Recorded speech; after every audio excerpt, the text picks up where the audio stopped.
Well, I could believe that message right here. So because I can believe that in that message right here, I don't have to say that's Christian lies, which Jews believe that's unnecessary. But I can read it there. So I can say it had nothing to do with Christianity. This is the message right here written in this sacred text from on high.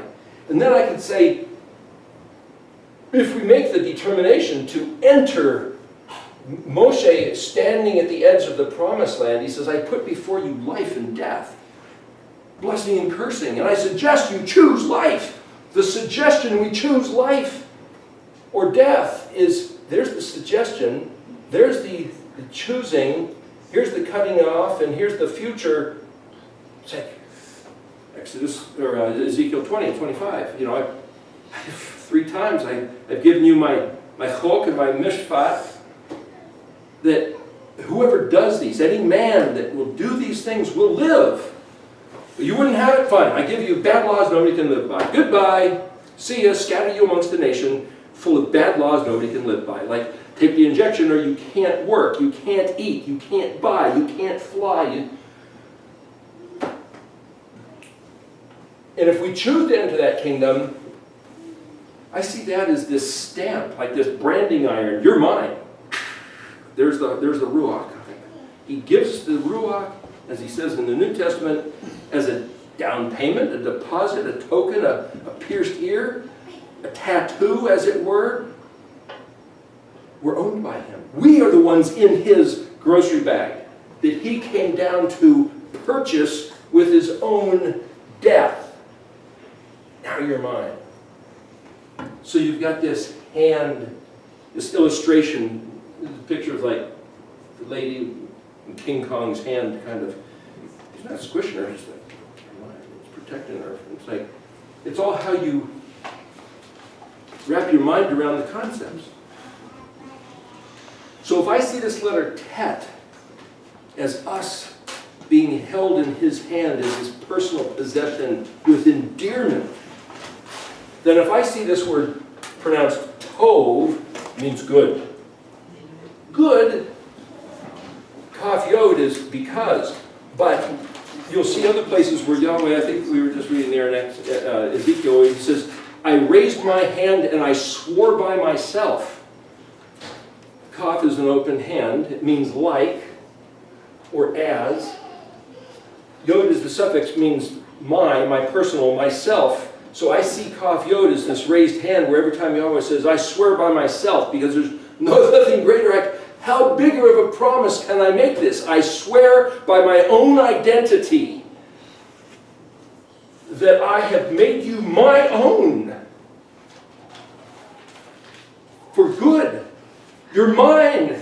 I only mean well. I will protect you. I will defend you. I will provide for you. I will bring you to be out the other side of this obstacle course, this conditioning purpose of the earth in existence anyway, to bring whoever, whatever humans will choose to be mine. I'll bring them to the other side and launch them into an eternity beyond their imagination.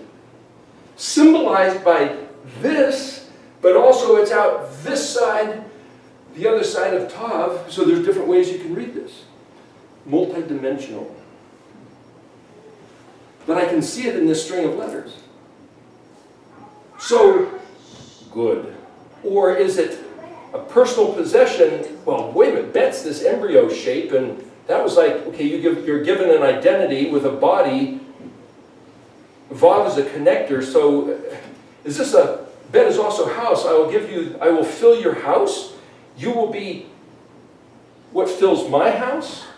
The goodness will fill your basket. I will give you the body, as it were, I will plant you as a seed in my garden, in my orchard. You will ponder it. I mean, how do you ponder what is Tov? Where does your own mind go? I mean, I can give you a run of things just based on thinking of the letters, but so what I'm trying to say is that The experience of learning this language by what these letters mean is your own meditation, your own thinking, your own... What's the Ruach telling you? It may not be what he's telling me. It doesn't mean I'm right and you're wrong or vice versa. It just means it's your own personal experience engaging his language. And so each verse that we walk through, same 22 letters, but they're phrased a little differently. Because I swear by myself, le'olam. Well, the word olam, vavs and yods work like almost like these wild cards. You could take them out. So if you could look at Ayad, Lam, and Mem, and it means the hidden, unknown, universal, forever, worldwide. The pleasures and benefits to mankind. Those are all different meanings. Lam and Mem is a suffix meaning for them or to them. Ayin, Vav is a, what's Lam and Ayin? What's Ayin? If that's unto, what's Ayin? That's a deep well. It means to perceive, to understand, to balance exactly, weigh carefully. Well, that's within you. That's your own awareness. It's just translated forever, for eternity. Chesed, chas'do. Chet Samek is a word for refuge. Samek Dalet, Sod, is where you get a, like Brad Scott used to say, a family secrets is sod level. It's the foundation. It's the concrete under the ground upon which everything else is built that you can't see, but if you know it's there and you know how they built it. Some houses back in previous days, maybe even built during World War II, they didn't use rebar, or even before that, they didn't have rebar. They didn't throw anything in the concrete so it would crack and move, and foundations are really somewhat temporary. But if you know how to build a foundation of refuge, Dalet Hay means dim or discolored or kind of hard to see. Dalet Vav, that's just a difference. What does that mean? Dalet Yod means sufficient. Die, enough, stop. Or it works. Or does that mean you can choose? You can choose to enter the refuge. I mean, again, there's different ways to ponder that. But so to say, why would Solomon say this? Proclaim the majesty of Yahweh with thanksgiving and rejoicing. Ki, Kaf Yod, is translated various ways. If, because, when, while, thus, therefore, although. I swear, because do this in spite of your personal momentary present experience, because he swore that we are his personal possession for good, for his good, because we're like his little babies.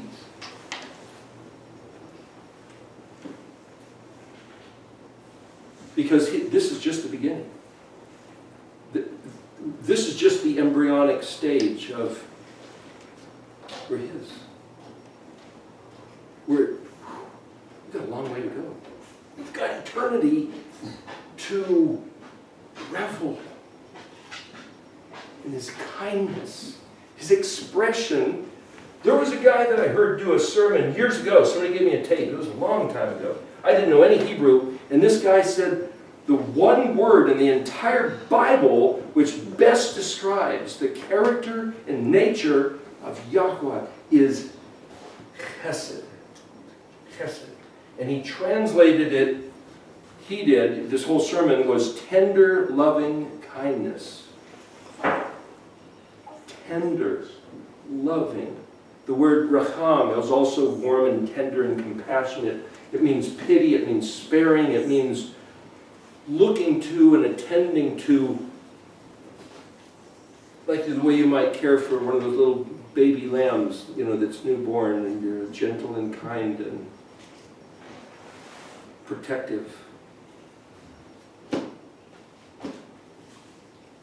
That's why we should be doing that. So to sing or to say these words with understanding to me, gives a different depth, a different reality, a different internal state. As we were talking last night, there's something about this language which I can look at this, his 22 letters, as describing the language itself. I could say, he got this big idea to make the language be this connecting mechanism that will be a door providing the linkage unto our set-apartness as being his kadosh, sacred, set-apart, unique, unlike any other people, by which we can then enter this compound of where all his stuff is manifest, like in his pasture, in the protected, guarded, provided for, and we could run through that. So, see, I could read this like it's talking about Yeshua, like it's talking about any human, like it's talking about the nation of Israel, like it's talking about the nation itself, or the language itself, like it's talking about the covenant, what's the covenant? And I can plug into the meanings of these letters based on the real meaning of the letter. I can plug in inferences that I read all through the scripture that fit exactly. And so what I've realized is that this alphabet letter string is actually a string of consciousness. Like a pearl necklace, beads on a chain. Like somebody doing the rosary, this one and then this one. And it's like, only these are not all the same, they're concepts. But they're a string in chronological order. Where'd they get idea of the rosary? Maybe from something like this. I'm not building it up or putting it down. I'm using it as an analogy. Yeah? Also, it could be like a string of DNA? Yes, because you could say, well, who is Yahweh? Who is he? We were talking about his original identity.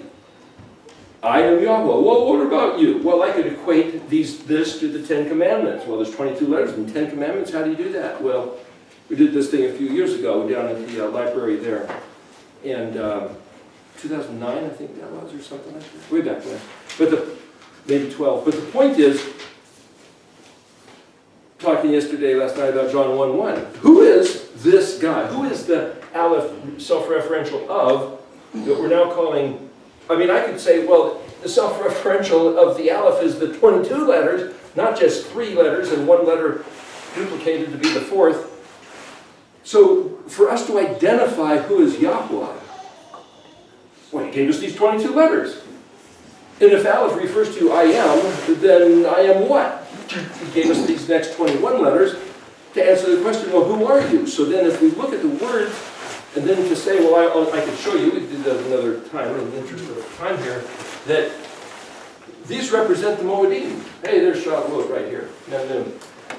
Why? Why would I say that? How do I determine that? But if the bulk between Het and Zadi is the Moedim, then that means this alphabet is his adornment of himself to testify of his own identity, because the word adornment and testify is Ayin Dalet Yod, Moedi. Hence the pieces of the Mishnah. You go on and on and on. But what I'm saying is that if he uses the Moedim to identify himself as what's in the letters, the word Ayin Dalet Yod, see in the dictionary, means bejewelment, choice best, treasure, adornment, ornamentation, witness, testimony. He's bejeweled himself with ornamentation which expresses his own identity. And if that's accurate, which I think it is, if that's an accurate rendering of the Moedim, he bejeweled himself with these testimonies of his identity in their grandest form, then what does it mean for a group of people or an individual to say, I got nothing to do with that, that's not my God doesn't demand of us to regard those Moedim, we have other holidays that testify of our God. He's adorned himself with different things. Yahweh didn't move. People moved. Collections of people step out of his zone of prescription, prescribed, the same word spelled het kuf. Interesting, het kuf. Het literally is like this fence, and kuf is this dome over the covering, this rise up and spread out like this mushroom-shaped helicopter view. That same word means law, statute, ordinance, responsibility, obligation, but it's also privilege, and it's also to imitate. It means to imitate. It's a rung, this is a rung on the ladder, and it also means inscribed. Inscribed. Well, he inscribed with his finger the chok, the chokim. Ezekiel 20:24. I gave you my chok and my mishpat, balanced scales of righteous determination, that if a man does, he will live by them. So he gave us, I mentioned this last night a little bit, say it again. I find it interesting, what seems to be said is he said, I'm making up rules of the game. And he says, I'm going to give you a bunch of stupid things to do. Like if you can do, okay, you get $100. Really? Give me some more, give me some more. You know, is that what we would do? But if he says, okay, make some noise on one day, eat some crackers on another day, don't have bacon on your cheeseburger, and I will give you my secret refuge in times of trouble. Are you kidding me? I'd rather pay a bunch of money to the doctor. Yeah. Why? If he says, I made up a bunch of little silly rules so that when you keep the rules, you qualify for all my promises. Sit down one day a week. The word shub, shin bet, shub, means sit. It also means to dwell. It also means to return. It also means to repent. It also can mean to rebel and turn away from. Turn away from and rebel against your workload. Stagnate. Didn't say that exactly, but you could. Take a nap. If you will do that, that's proof you're listening to me, because nobody in their right mind would do it otherwise, unless they got my voice. But if you're listening to me, I'm making up another rule of the game. If you listen to me, I'll do everything I promised your ancient ancestors I'd do for you. Why? Mishpat. What's mishpat? Balanced scales of justice. I write it as a little graphic symbol.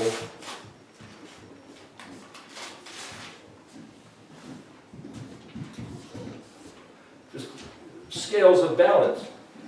So if he said Yashar, Israel, Yashar is straight, right, level, smooth. Well, when the scales are balanced, the yard arm, the top bar here is Yashar, it's level.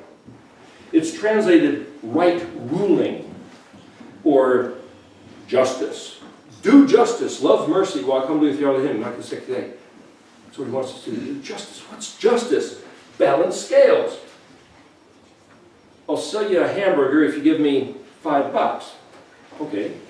I dropped the hamburger on the floor. I gave him fake money. Are both people trying to rip each other off? The heart of straight balance is mishpat, mem shin pei tet. And I think it's in Proverbs, it's mishpat, mem shin pei tet. It says mishpat in Zadkah is the foundation of his throne. The foundation of his throne, well, if it's the foundation of his throne, that's a Samikdalit, the hidden foundation. The family secrets is that Mishpat runs everything. And he gave Yashar El, Yod Shin Resh, the rulings of Chok, laws, by which to balance the scales in right order so that his entire kingdom can operate with proliferating blessings. So we had ecclesiastical authorities over the centuries tell us there's no more chok, there's no more yashar, there's no more, you don't have to do anything. Did they really do away with it? Oh, really? Ki le'olam chas'do? I could look at Chet is the kingdom, the foundation of his kingdom. So now I'm breaking down the analysis of Chesed and saying, well, if Chet is like the castle, the compound of exclusive dominion of eternity in dimensions uncalculated by us, and the foundation that he said is the secret that scales have to balance. And then I see in Scripture where he says one time, and then once I noticed it, I said, it's all over the place. His justice is to return a man's way upon his own head. Measure for measure. But then his way of doing things is good measure, pressed down, shaken together, and overflowing. Not just a man's way returned, but good measure. Not just, hey, I dropped the hamburger on the floor and I didn't know. Hey, I gave counterfeit money. That's human way. But Yahweh says, not only am I going to do what I say, but it's going to overflow.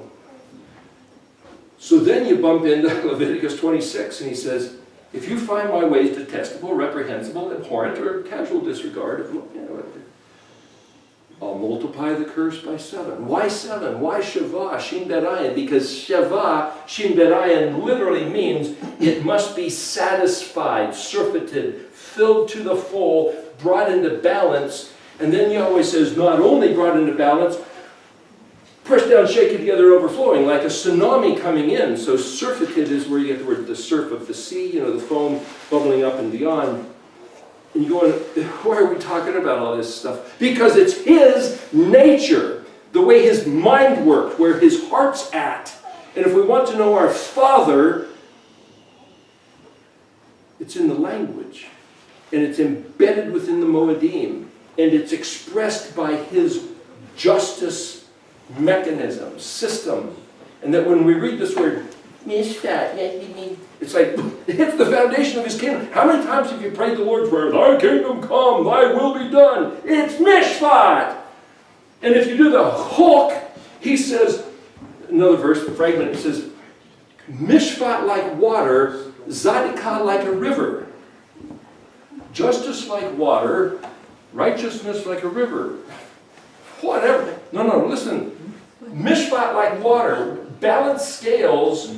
What does water do? Find its own level. So when you do the chok, yashar li, Hebrew English, it is the balance in the scales. So he had to give us something to put in the scales. What did he give us?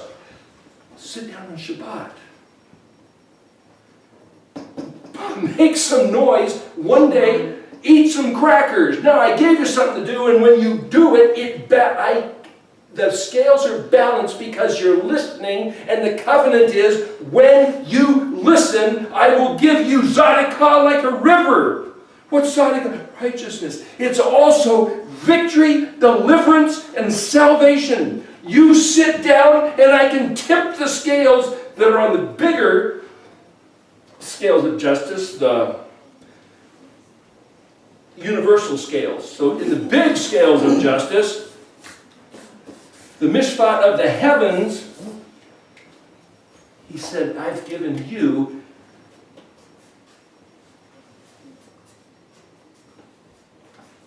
to do my instruction.